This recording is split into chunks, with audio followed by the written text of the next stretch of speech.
In a quiet village, nestled between dry hills and dusty roads, life moved at its own slow pace. It was a place where nothing much ever seemed to happen. But every single morning, just as the sun began to warm the earth, something strange would unfold. Before the first rays of sunlight fully stretched across the sky, an old man would appear, walking alone up the empty road. In one hand, he carried a worn-out shovel, and in the other, a small, simple bag of seeds. The villagers knew him as Mateo. Every day, without fail, he would stop at a random spot along that dusty path.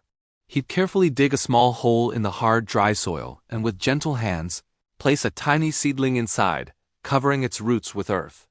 He never spoke to anyone, just focused on his quiet, daily ritual. Soon, the villagers started to notice his routine. They'd watch from their windows or whisper amongst themselves as they went about their morning chores. Day after day, week after week, the old man just kept planting trees. "What is he doing?" They'd ask each other. The road was long and barren. It seemed like a pointless task. One morning, a curious young boy, braver than the rest, decided to find out. He ran up to the old man, his small feet kicking up dust. He looked at the freshly planted sapling and then up at the old man's weathered face and asked, "Why are you planting trees out here? There's nothing but dust for miles." The old man, Mateo, paused his work. He looked down at the boy, and a warm, kind smile spread across his face, crinkling the corners of his eyes. He simply said, "So that one day, people can walk in the shade." But the villagers didn't understand his answer. It seemed too simple, too far-fetched. Some of them outright laughed when they heard what he'd said. Others just shook their heads, muttering that the old man must be crazy. They watched him, day in and day out, toiling under the hot sun, and couldn't see the point. But Mateo paid them no mind. Days turned into months, and months turned into years. The seasons changed, bringing wind, rain, and relentless sun. And still, every single morning the old man was there, shovel in hand, planting another tree. Slowly, almost imperceptibly at first, tiny green shoots began to dot the roadside, growing into small, hopeful saplings. One afternoon, a weary traveler, his face covered in dust from a long journey, stopped to watch Mateo. He saw the old man's back bent with age and effort. The traveler approached him and asked, "Old man, I've been watching you. Why do you work so hard planting these trees? You're old. You'll never get to enjoy their shade."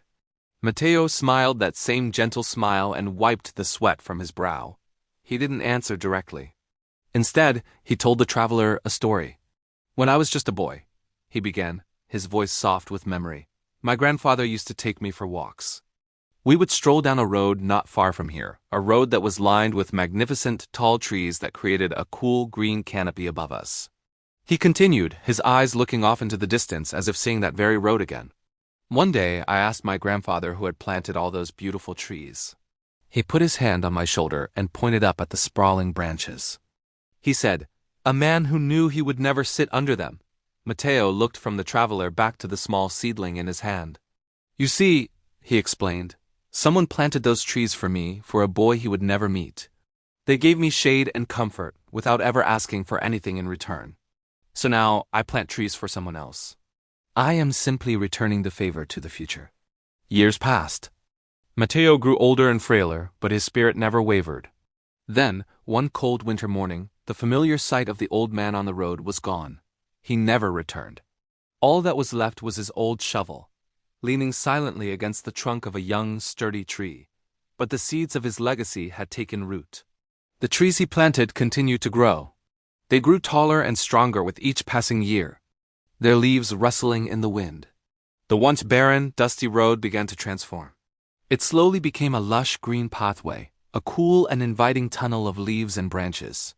Travelers no longer hurried along the hot, dusty track. They would stop their journeys to rest in the cool, dappled shade that Mateo had created.